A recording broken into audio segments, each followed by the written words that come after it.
मंगलम भगवान वीरो मंगलम गौतम घनी मंगलम कुंद कुंदारी जैन धर्मोस्तु मंगलम सर्वमंगल मांगल्यम सर्वकल्याणकारकं प्रधानं सर्वधर्माणां जैनं जयतुं शासनं जैनं जयतुं शासनं सर्वव्यापैकचिद्रूप स्वरूपाय परात्मने स्वोपलब्धि प्रसिद्धाय ज्ञानानन्दात्मने नमः। आत्मरूपयं पम्मयदेवत याहि लखे भवसिन्धुतरो आत्मरूप।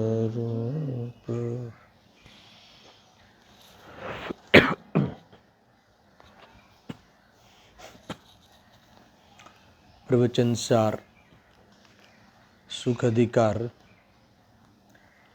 इसमें आज 63 गाथा 63 गाथा पे स्वाध्याय होगा। देखो, अब तक यह बताते आ रहे थे कि केवल ज्ञानी की स्वाभाविक सुख है, अतीन्द्रिय आनंद है, वे अनंत सुखी है। वास्तव में वही परमार्थिक सुख है। अभी तक की गाथाओं में बात कही, इसकी सिद्धि भी करी, प्राप्त करने के लिए प्रेरणा भी दी, इसे उपादेय क्यों है ये सब बताया। और अब आगामी गाथाओं में इसी सुख अधिकार की जो जितनी गाथाएं बाकी हैं, इसमें ये बता रहे हैं कि जो मति शुद्ध ज्ञान वालों की यानी इंद्रिय ज्ञान वालों की, वे जो इंद्रिय सुख देखने में आता है वह वास्तव में सुख है ही नहीं, वह तो नाम का सुख है। अर्थात तो परोक्ष ज्ञानी वस्तुतः दुखी है। वे बात बताने वाले हैं। इंद्रिय सुख जो है नाम सुख है, मगर वह सुख नहीं है ना। ये तो सुख नाम पहले भी कहा था कि इसीलिए सुख कहा है कि लोक में इस भोगादि के विषय भोग की प्रवृत्ति को सुख की प्रवृत्ति कहते हैं, और उसकी अनुकूलता जो मिलती है उसमें बाह्य सामग्री आदि की, तो उसे सुखी कहते हैं। है नहीं, है ना। उसमें भी आकुलता ही है, वो सिद्ध करने वाले। अभी वो वाला प्रकरण चालू होगा। यहाँ तो सामान्य है सुख अधिकार में, तो इसके बाद जो उस सुख का कारण रूप शुभ परिणाम जो है, वहाँ तो इसकी इतनी स्पष्टता की है कि वो एकांत से दुखी ही है। यहाँ इतना मात्र कहा कि वो जो इंद्रिय सुख है वह परमार्थिक सुख नहीं है, दुख ही है। इससे सिद्धि होती रहेगी। देखो गाथा पढ़ते हैं। सूर्य असुर नर पति पीड़ित वर्ते सहज इंद्रियों वड़े नवे सही सके ते दुख ते थी रम्य विषयों मारमे। बहुत सिंपल है। यहाँ इन्होंने सुरेंद्र, असुरेंद्र, मनुष्येंद्र, चक्रवर्ती, ऐसे जो बड़े बड़े पुण्यवान भी है, वो भी अगर वो इंद्रिय भोग में दिखते हैं तो वो दुखी है। देखो, सम्यक दृष्टि है, अनंतानुबंधी दुख नहीं है, वो कषाय नहीं है, वो सब बराबर है। फिर भी जितनी कषाय बाकी है उसकी प्रवृत्ति जो दिखती है, जितना भोग परिणाम अपने गृहस्थ जीवन में उनके भी दिखता है, तो इनको भी इस आचार्य देव ने इनको भी लपेट में ले ही लिया है ना। नहीं तो क्यों दिखते। ये रम्य ये दिखा ना, सहन होता नहीं, कषायों का ये भोगों का परिणाम आता है तो बर्दाश्त होता नहीं, इसलिए रम्य विषयों में रमते हुए दिखाई देते हैं। ये सब कहा है। और खुलासा देखते हैं। देखो, मनुष्येंद्र यानी चक्रवर्ती, असुरेंद्र असुरों का इंद्र, और सुरेंद्र देवों में जो इंद्र है, वे कहते हैं कि स्वाभाविक परोक्ष ज्ञान वालों को जो स्वाभाविक है ऐसी इंद्रियों से पीड़ित वर्ते हुए, ये स्वाभाविक क्यों कहा है ना, क्योंकि ये भी एक प्रकार से स्वाभाविक यानी बट नेचुरल, ये इंद्रियों में प्रवर्ते हैं, इंद्रियों की पीड़ा इंद्रियों के लक्ष्य में दिखते हैं, तो पीड़ा ही तो होगी तब दिखते होंगे।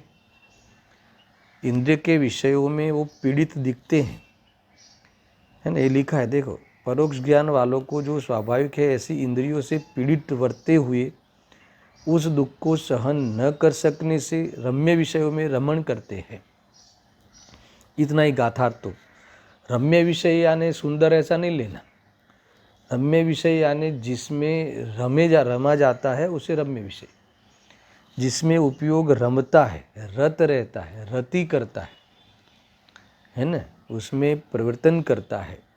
तो ये जो इंद्रिय के विषय है ना, उसमें जब परिवर्तन करता है, जानने रूप तो नहीं, जानता तो है ही, मगर उसमें लक्ष्य करके जो उपयोग को वहाँ रुकाता है, रमाता है, कषाय सहित रमाता है, ये यहाँ कहते हैं, है ना। तो ये दुख की निशानी, ये कह रहे हैं।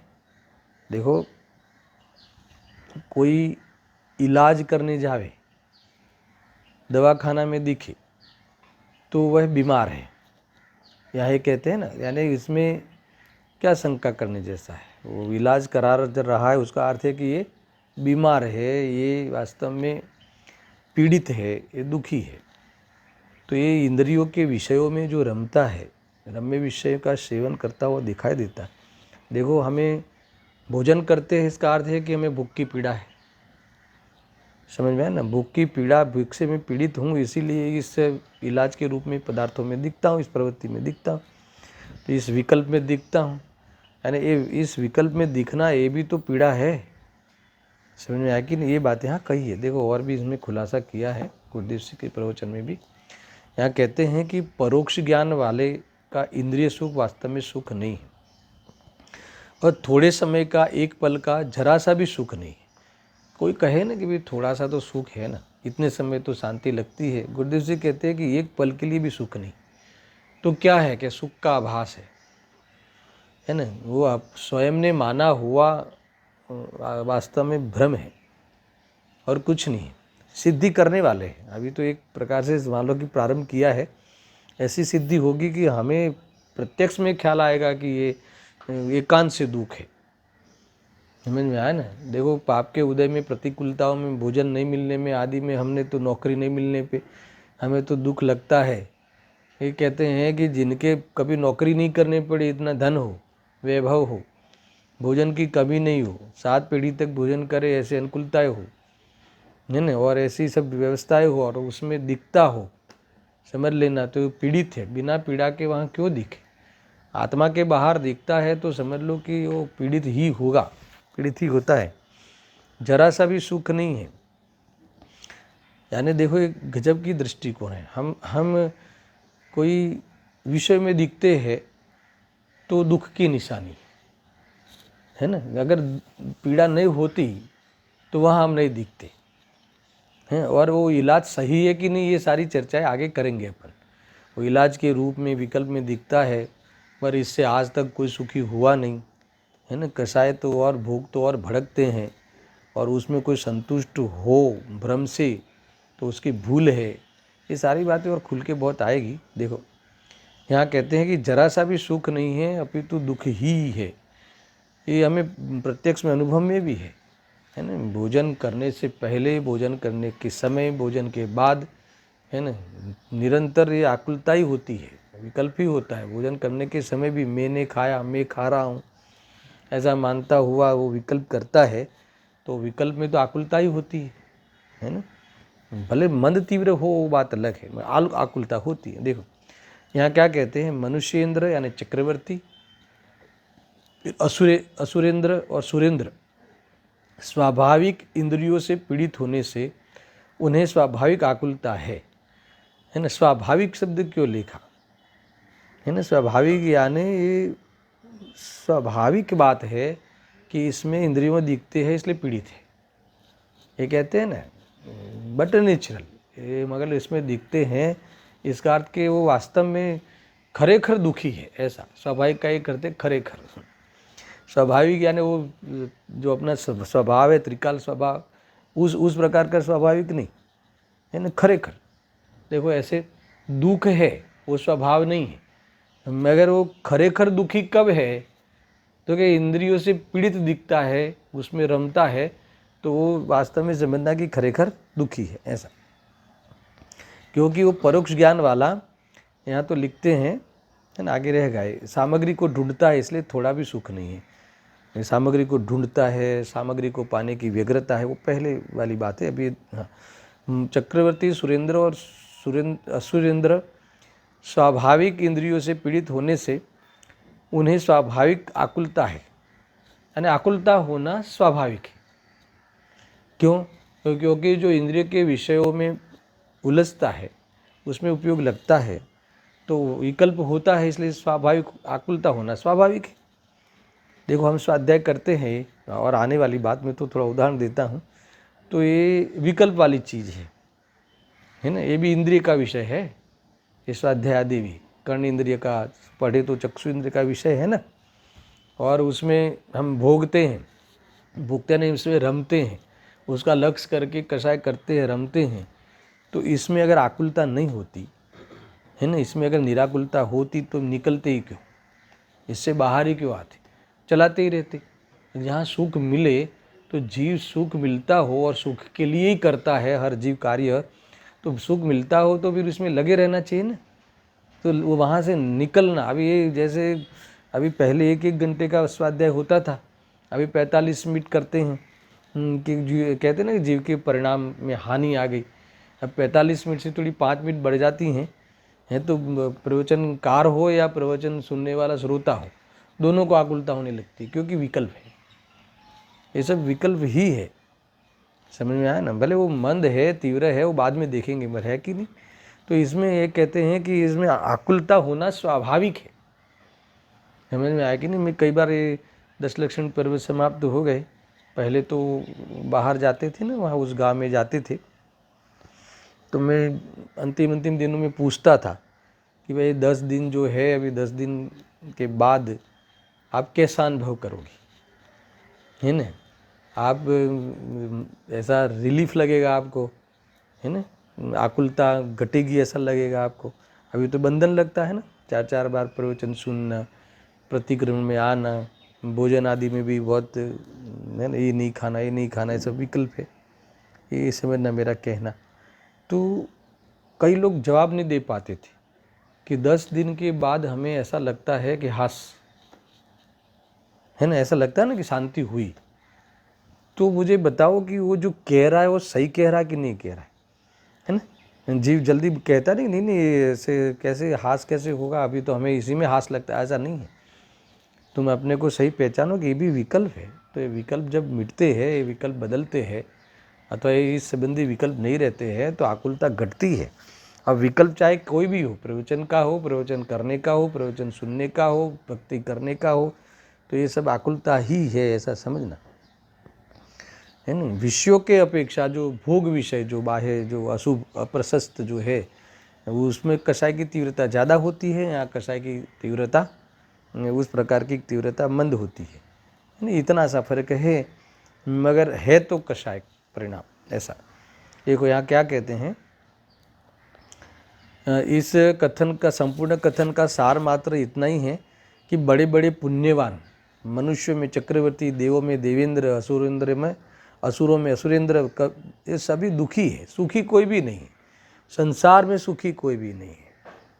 जब तक इंद्रिय ज्ञान वाला, ये कहा ना, इंद्रिय ज्ञान वाला, अर्थात ये जो परोक्ष ज्ञान वाला इंद्रियों के विषय को जब जानता है, और जानता है तो जानने रूप ही रहता हो ऐसा तो है नहीं, कुछ न कुछ इच्छाओं पूर्वक जानता है, कुछ न कुछ इच्छा लेके उस पदार्थ का ज्ञान करता है। तो वहाँ ये कहते हैं कि उस पदार्थ के विषय को जानने की पीड़ा है ना, जानने की आकांक्षा या गेलुब्धता होती है एक तो, या अर्थात गेलुब्धता के साथ साथ भोग आसक्ति भी हो सकती है कि इस पदार्थ को मुझे सेवन करना है, इस पदार्थ को मुझे प्राप्त करना है, मुझे उसे ना चखना है, सुनना है, सूंघना है, जो भी है, तो उसको लेकर वो जानता है, वो उपयोग लगाता है। तो यहाँ कहते हैं कि इसीलिए वहाँ वो इंद्रियों से पीड़ित है, इसलिए इनके जो विषय रम्य विषय, यानी इस रम्य इसलिए कि उसमें रमता है, इसलिए रम्य, तो उसमें रमता है और एक प्रकार से आकुलता ही है। तो यहाँ कहते हैं कि जितने भी जीव हो छद्मस्त जो है, यहाँ ज्ञानी अज्ञानी का भेद नहीं किया है ना। ज्ञानी ज्ञाता दृष्टा है, इसलिए वो सुखी है, वो समय सार की शैली है, समझ में आएगी नहीं। मगर वो ज्ञानी होने पर भी मुनिराज के 6वें गुणस्थान तक है ना आता है ना, उनको विकल्प आदि जो भी सटावश्यक रूप अपने जीवन की आने योग्य, तो उस विकल्पों में आकुलता नहीं तो क्यों दिखती। आगे कहने वाले हैं कि यहाँ लिखा ना, ये अभी भी आए, इसमें भी है, नव सही सके ते दुख तेती रम्य विषयो मार हमें, है ना, सहन नहीं होता, इसीलिए उस विषय में उपयोग लगाता है, इसमें उपयोग लगाता है और राग आदि करता है। और अज्ञानी हो तो भ्रम से सुखी होगा ऐसा मानता है, ज्ञानी हो तो बर्दाश्त नहीं होता, इसलिए वहाँ जा रहे हैं। मगर ये भी तो विकल्प है, इसमें सुख बुद्धि नहीं है, इसीलिए ज्ञाता दृष्टा दृष्टि अपेक्षा से तो है ही, मगर जितना उपयोग वहाँ लगा है उतना आकुलता तो होती होती, ऐसा कहा। देखो शॉर्टकट में ये कहते हैं, वस्तुतः बात यह है कि संसार में सुख है ही नहीं। जिसे संसार में सुख कहा जाता है ना, वह सुख नहीं दुख ही है। भोजन आदि का अनुकूलता मिलना और फिर वो सब दुख ही है। और जिसे हम सुख सामग्री कहते हैं वह सुख सामग्री नहीं, भोग सामग्री ही है, दुख सामग्री ही है। कुल मिला के ये कहते हैं कि यदि चक्रवर्ती आदि दुखी नहीं होते तो विषय भोगों में क्यों उलझते, क्यों रमते। अतः यह सुनिश्चित है कि परोक्ष ज्ञानी सुखी नहीं है, सुखी तो प्रत्यक्ष ज्ञानी जो है केवल ज्ञानी ही है। ये बात यहाँ आई है, समझने जैसा है कि जो परोक्ष ज्ञानी है वो सुखी नहीं है। देखो ये प्रवचन सार है, समय सार में जो कहा है ना, चतुर्थ गुणस्थान वाला भी सुखी है ना, वो अलग अपेक्षा, अनंतानुबंधी बंध नहीं है, उसको बंध नहीं है ऐसा। और मुनिराजों को बंध कहा, 10वें गुणस्थान तक बंध कहा, तो वो वास्तव में जो कर्णानुयुग का आधार लेके ये भी बताते, अपेक्षा तो हर ग्रंथों में दोनों बताते ना नहीं है। यहाँ तो ये बताना है कि जब तक इंद्रिय के विषयों में वो दिख रहा है, इंद्रिय के विषयों में वो रम रहा है, तो वो क्यों रम रहा है, क्योंकि उसे पीड़ा हुई, उस संबंधी ज्ञान हुआ और स्वरूप में नहीं जा पाया, तो वहाँ कषाय उत्पन्न हुई अथवा कषाय के साथ जान रहा था, तो उस विषय को उसमें भी उपयोग रमाना बनता है और रमाने की वह उपयोगिता उस करता है उपयोग का, और वहाँ फिर वो आकुलता है, ये बात नक्की है, ये कह रहे। अभी वो कोई भ्रम से आकुलता नहीं लगे है ना, उसको तो सुखाभास कह देंगे। वहाँ तो ऐसा लगे कि नहीं मेरी इच्छा थी और मुझे मिल गया है ना, तो उसको थोड़ा ऐसा संतोष लगता है और वो भ्रम से अपने को सुखी मानता है। फिर भी वो वस्तु से सुखी नहीं हुआ है। मान लो कि वहाँ जो भी सुखी मानता है, सुखाभास भी उसको लगता है, वो भी वो विकल्प को जाने के कारण ही हुआ है। ये बात आगे कहने वाले। देखो अब इसको मैं पढ़ता तो हूँ ये टीका, वैसे यही भाव है, फिर भी पढ़ लेते हैं। देखो क्या कहते हैं, प्रत्यक्ष ज्ञान के अभाव के कारण परोक्ष ज्ञान का आश्रय लेने वाले, ये लिखा ना, प्रत्यक्ष ज्ञान के अभाव के कारण। प्रत्यक्ष ज्ञान का अभाव किसको है, दर्शन है ना। 12वें गुणस्थान तक के सब जीवों को प्रत्यक्ष ज्ञान नहीं होता, केवल ज्ञान नहीं है, अल्पज्ञ है ना, इसीलिए यहाँ ज्ञानी अज्ञानी का भेद नहीं किया है ना। परोक्ष ज्ञान यानी जो आत्मा के प्रदेशों से, मतिशुद्ध ज्ञान वाले आत्मा के प्रदेशों से नहीं जानते, वो मतिशुद्ध ज्ञान वाले इंद्रियों के माध्यम से ही पदार्थों का ज्ञान करते हैं, इसलिए उनको परोक्ष ज्ञान है। तो ये इनके प्रत्यक्ष ज्ञान का अभाव है। परोक्ष ज्ञान का आश्रय लेने वाले इन प्राणियों को यानी उन जीवों को उसकी परोक्ष ज्ञान की सामग्री रूप, परोक्ष ज्ञान की यानी उस ज्ञान में जो सामग्री कौन है, पूतगल है ना, स्पर्श रस गंध वर्ण इत्यादि वाले गुण वाले पदार्थ, तो सामग्री रूप इंद्रियों के प्रति निज रस से ही, स्वभाव से ही मैत्री प्रवृत्ति है। अब ये खतरनाक बात है ना। ये जो निज रस से स्वभाव से ही, देखो नहीं तो क्यों जाते उस पदार्थों के बारे में, ये जानते हैं वो तो स्वभाव है, मगर कोई ना कोई इच्छा को लेके जानते।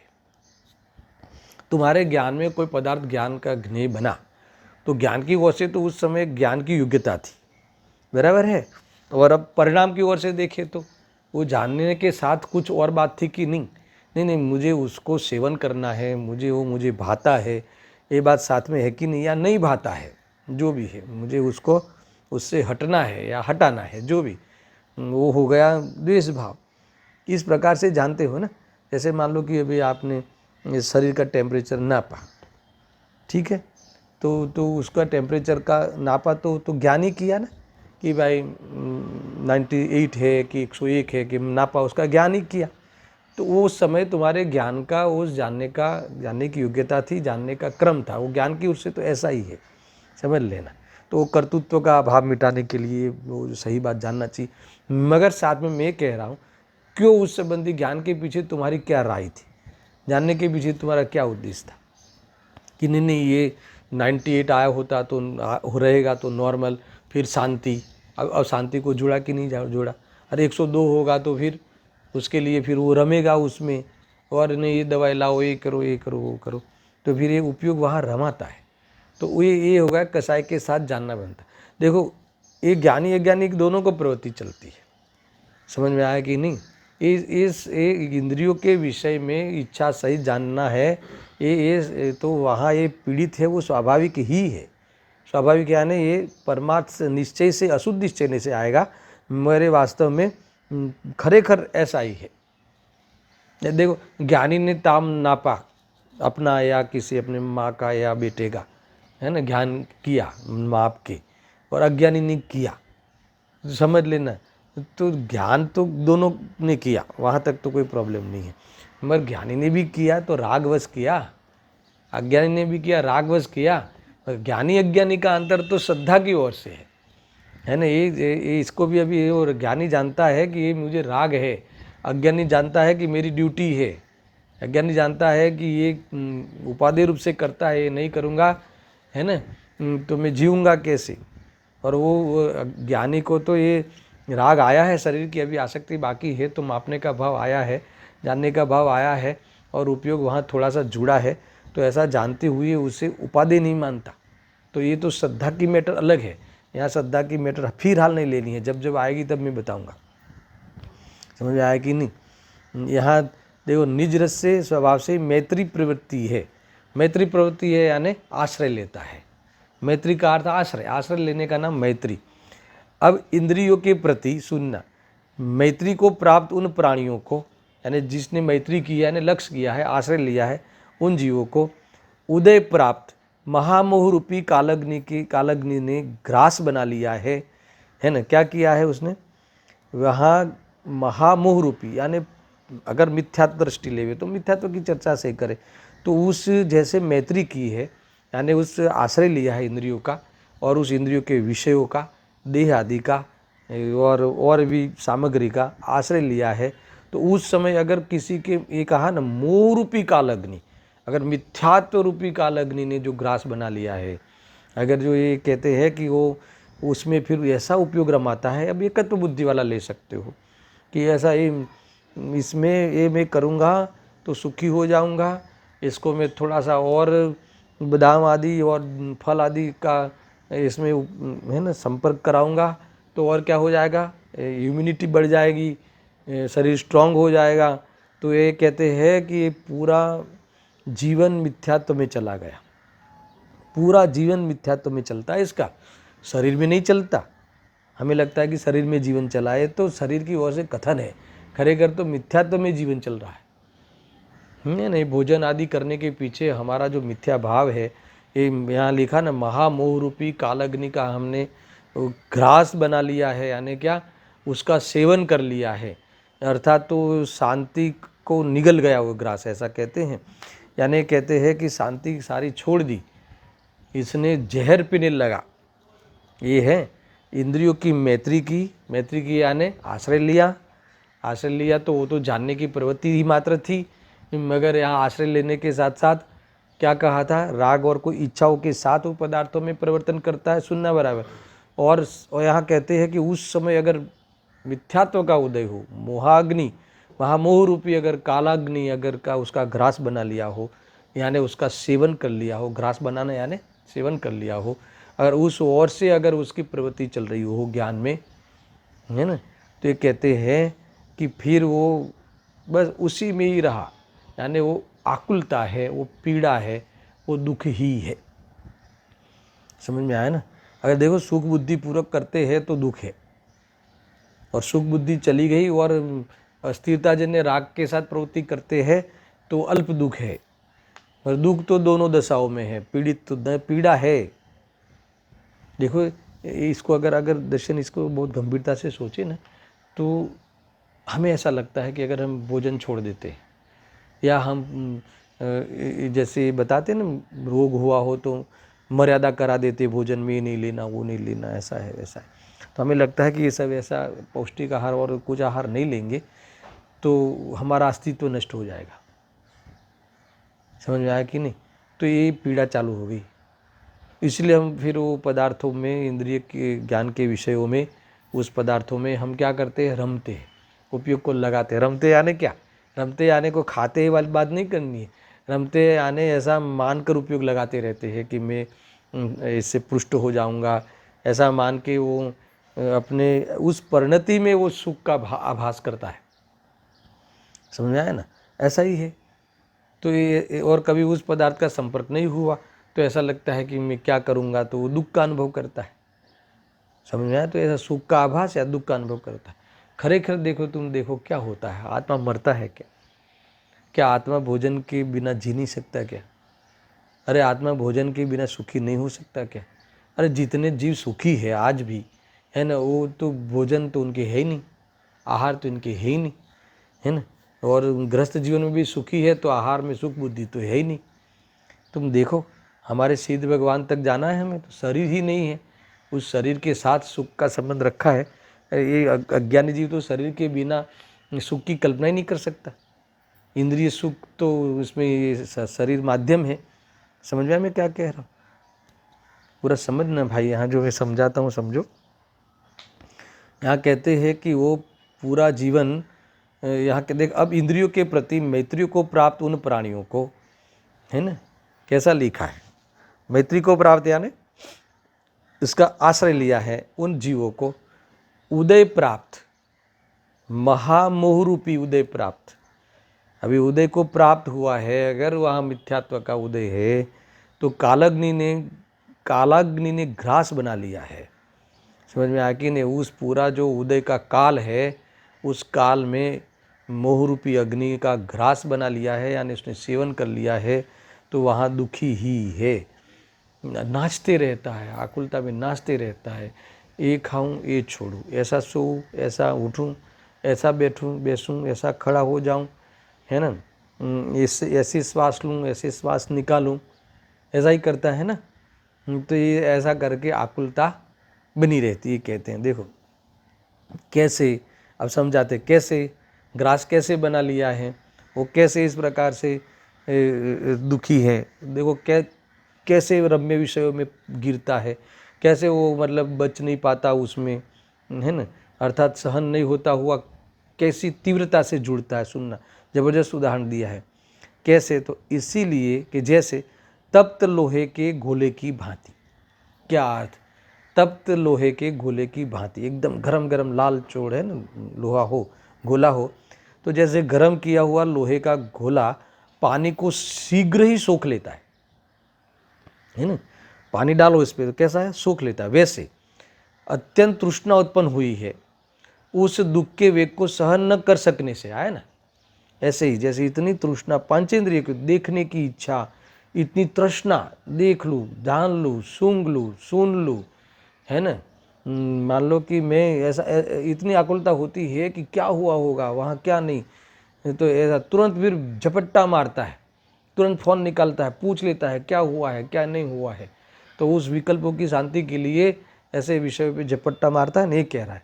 जैसे गर्म लोहे पानी को सोख लेता है ना, इतनी तीव्रता से, इतनी तृष्णा उत्पन्न हुई है इसे, यानी इसका वेग इतना आता है इंद्रियों का, समझ में आया ना। ऐसा देखो, ये तो हमारे जीवन में, सबके जीवन में ये सब तो हमें अनुभव में है।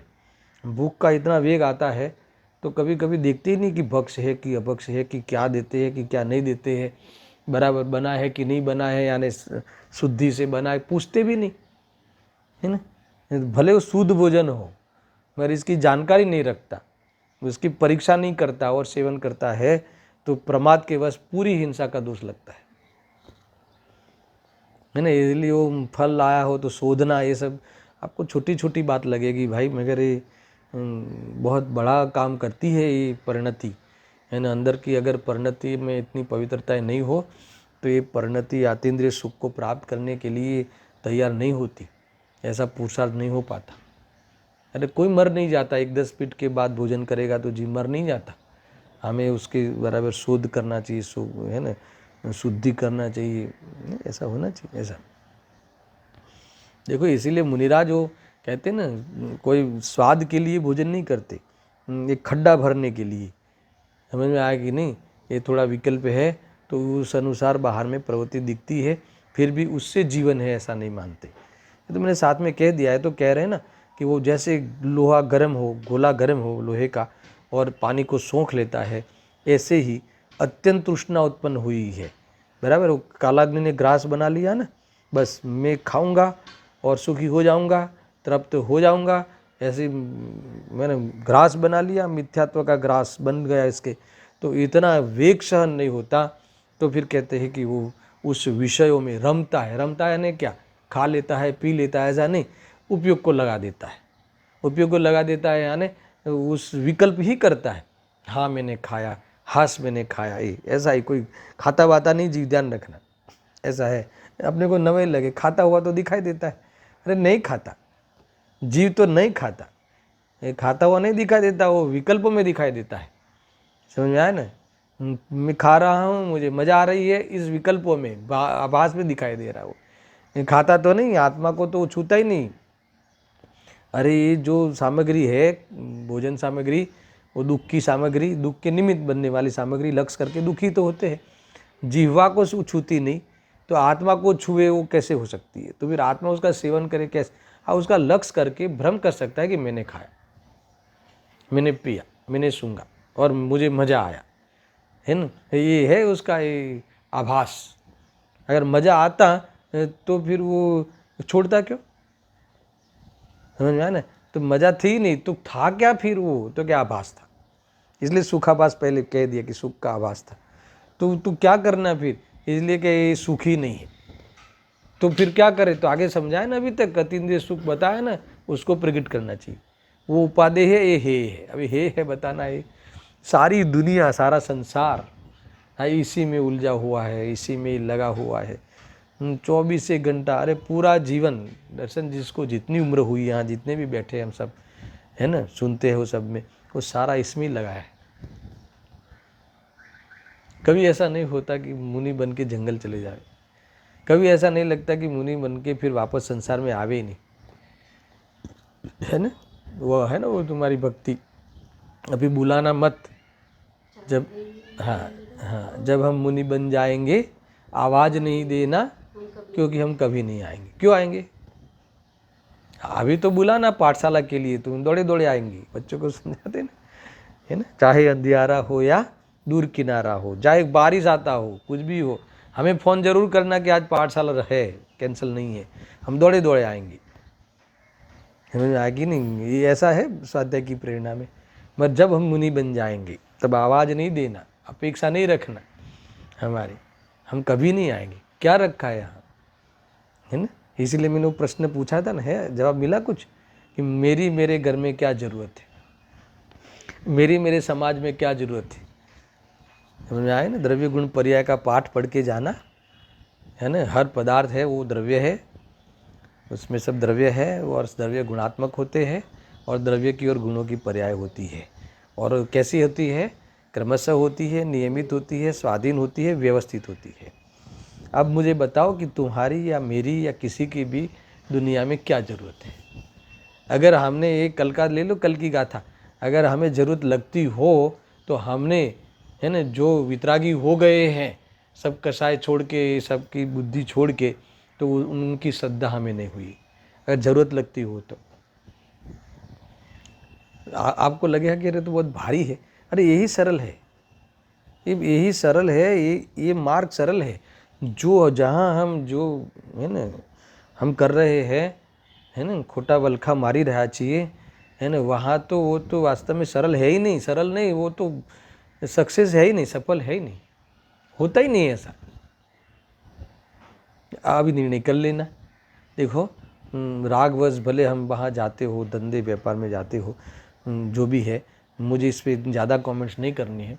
मुझे तो ये बताना है कि इस मार्ग को मत छोड़ना, इस लाइन को मत छोड़ना, है ना। ये मार्ग को छोड़ दिया तो बाकी अंधारा छे, कुछ नहीं है दम।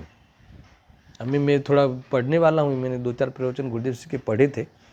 इतना वैराग्य, इतना वैराग्य, है ना। कोई कहे कि भी है ना, ये शरीर की संभाल करे कि नहीं करे। अरे कहते हैं कि तू तेरा ये कब चला जाएगा पता भी नहीं चलेगा तुझे। नगाड़ा बजा के नहीं कहने में आएगा कि आज तेरा वियोग होने वाला है शरीर का।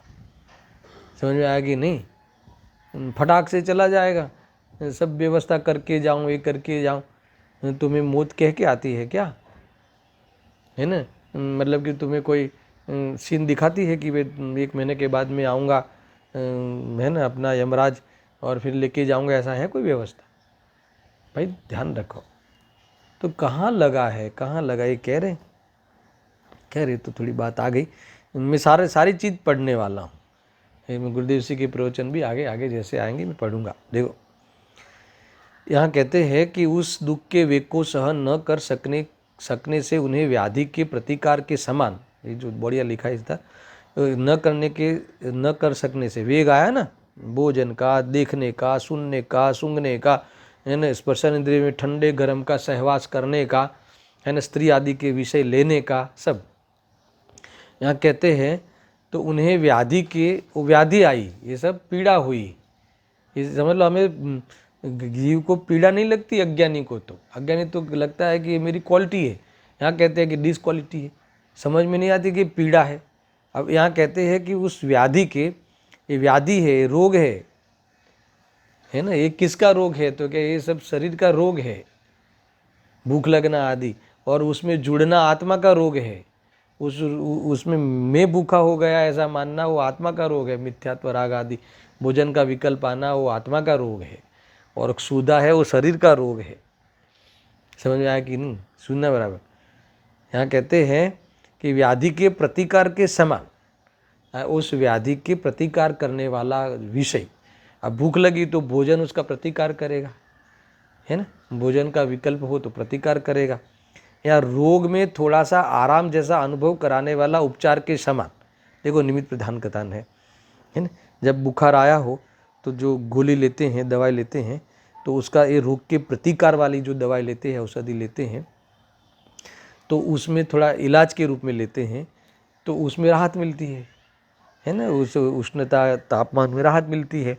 तो इस प्रकार भोजन आदि के 5 इंद्रिय के विषयों में जो विकल्प आते हैं, तो उस विषय को हम लेते हैं, उस विषय को हम ग्रहण करते हैं यानी उसका लक्ष्य करके विकल्प करते हैं। विकल्पों में नाटक होता है, साथ सुनना, है ना।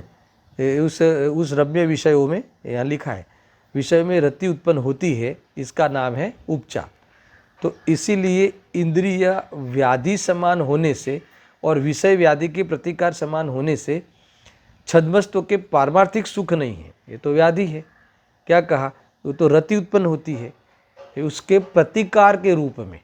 प्रतिकार हमें लगता है कि ये विषय में मैं रमूँगा, ये विषय को मैं ग्रहण करूँगा तो मेरा ये रोग मिट जाएगा, तो इंद्रियों से पीड़ित है और विषय उसकी व्याधि का प्रतिकार करने वाली सामग्री है, ऐसा मानकर क्या करता है, इसमें रति करता है।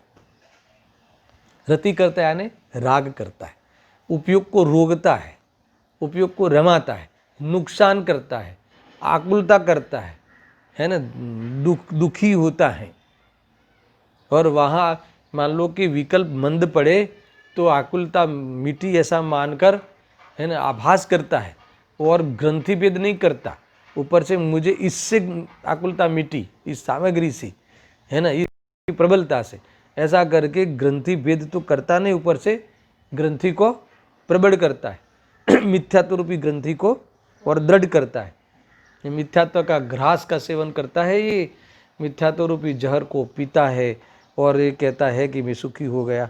ये मूर्ख है, ऐसा ये कह रहे हैं, देखो, है ना, ऐसा है। हाँ,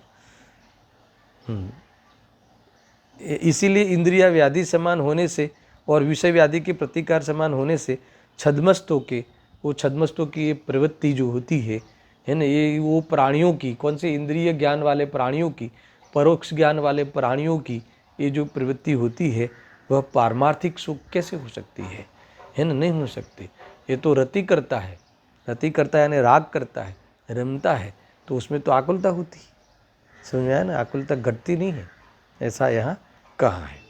देखो अभी इसी बात को ही और दृढ़ करने के लिए एक गाथा और लिखते हैं। देखो जब गजब का एक कंसेप्ट है, सुनना। अब जहाँ तक इंद्रिया है यानी इंद्रिय का अवलंबन, इंद्रिया यानी संयोग में इतना नहीं, इंद्रियों की मैत्री है, इंद्रियों का अवलंबन है, आश्रय है, वहाँ तक स्वभाव से ही दुख है, ऐसा न्याय से निश्चित करते हैं। स्वभाव से यानी स्वाभाविक निश्चय से वो दुखी ही है, ऐसा स्वभाव से यानी वो स्वभाव नहीं लेना। मैं बार बार कहता हूँ, कई बार इस शब्द का प्रयोग है कि जब तक इंद्रिय का अवलंबन है, इंद्रिय का आश्रय है, तब तक स्वभाव से यानी खरेखर वह दुखी ही है। नहीं तो इंद्रिय के पदार्थ में, उस पदार्थ में क्यों दिखता। वापस इस कथा को बताते हैं, यानी स्वाभाविक है कि वो दुखी ही है, अर्थात दुख होना स्वाभाविक है, ऐसा कहने में कुछ गलत नहीं है, ऐसा कहा है। देखो क्या कहते हैं कि मैंने अभी थोड़ी देर पहले कहा था ना कि जैसे कोई दवा खाने दिखता है, इलाज करा रहा है, तो इलाज करता हुआ दिखाई देता है, तो हम क्या करते हैं कि ये बीमार है। उसमें क्या शंका कि भी इसमें वो बीमार है ना, तुरंत पूछते क्या हुआ, क्या तकलीफ़ है, पूछते कि नहीं पूछते, नहीं मैं तो दूसरे काम से गया था, ठीक है। मगर हमें इलाज करता हुआ दिखाई दे तो हमें क्या कहेंगे कि भी क्या बात है, क्या दुखी है क्या, ऐसा है ना। स्वाभाविक है कि वह बीमार है, पीड़ित है, दुखी है। ऐसे ही यहाँ कहते हैं स्वाभाविक का अर्थ, इस स्वभाव का अर्थ है वो स्वाभाविक है कि खाता हुआ दिखाई देता है तो स्वाभाविक है कि वो दुखी है। स्वाभाविक यानी वास्तव में वो दुखी है। जो 5 इंद्रिय के विषय में दिखता है वो दुखी है। हमारे अरिहंत परमात्मा, हमारे जो सिद्ध परमात्मा, हमारे मुनिराज 5 इंद्रिय के विषयों में नहीं दिखते। दिखते हैं क्या, नहीं दिखते, जो इसीलिए वो दुखी नहीं है, इसलिए नहीं दिखते।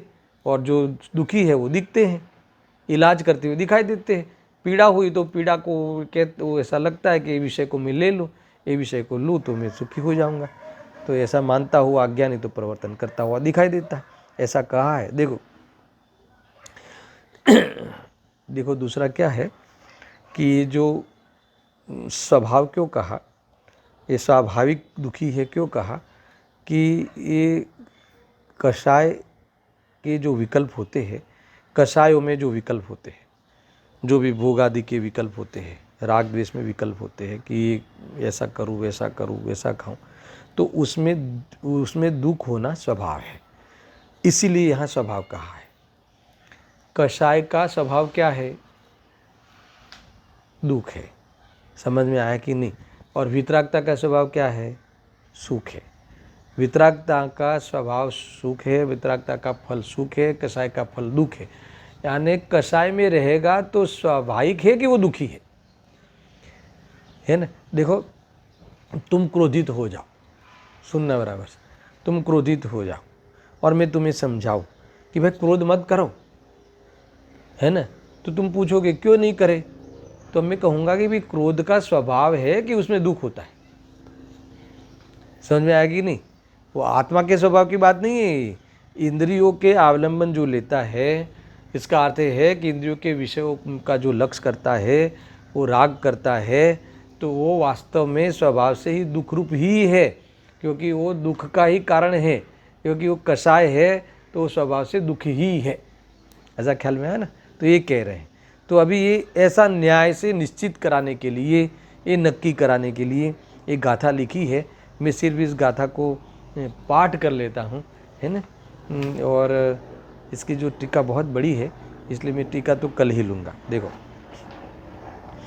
विषयो विसेरति जे मने, दुख छे स्वाभाविक ते मने, जो ते न होय स्वभाव तो व्यापार नहीं विषयो विषे। समझ में आया ना। अगर वो ये कहते हैं कि जो विषयों में दिखता है तो ये स्वाभाविक है कि वो दुखी है। क्यों? क्योंकि विषयों में रमना, उसका लक्ष्य करना है ना, वो स्वभाव से ही उसमें दुख है। दुख ही उसका स्वभाव है, ऐसा यहाँ कहा है।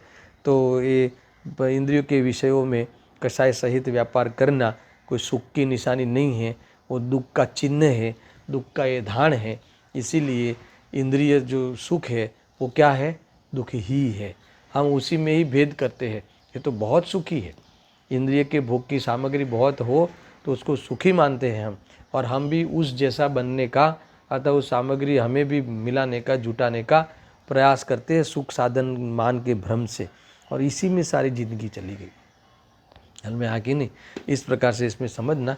कल इस 64वीं गाथा का विस्तार से यहाँ विचार किया जाएंगे, है ना। इसमें और कई बातें आई है, खुल के विचार करेंगे इसमें। सहजानंदी शुद्ध स्वरूपी अविनाशी हूँ आत्मस्वरूप। सहजानंदी शुद्ध स्वरूपी अविनाशी हूँ आत्मस्वरूप। सहजानंदी शुद्ध स्वरूपी अविनाशी आत्मस्वरूप।